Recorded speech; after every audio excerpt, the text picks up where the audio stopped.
È un rito che si ripete da secoli e che fa parte della nostra cultura e non solo contadina. È il Batar Marso che nella pedemontana trevigiana si fa così.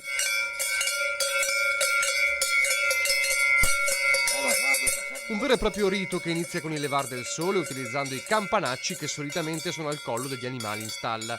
Niente bambini, pentole o barattoli, ma un vero e proprio concerto preludio della presenza della mandria che arriverà nei pascoli d'estate. Suoni per risvegliare la natura, stimolando la crescita dell'erba fresca essenziale per le mucche dopo un inverno di foraggio secco. Solo che i tempi cambiano e anche all'officiante di questo rito pagano arrivano richieste ma anche proteste proprio per far crescere o meno l'erba. Mi vuoi che sono i campanelli per ir sull'erba? E chi che va, chi che va là? Io volevo stare tutte lì a suonare i campanelli.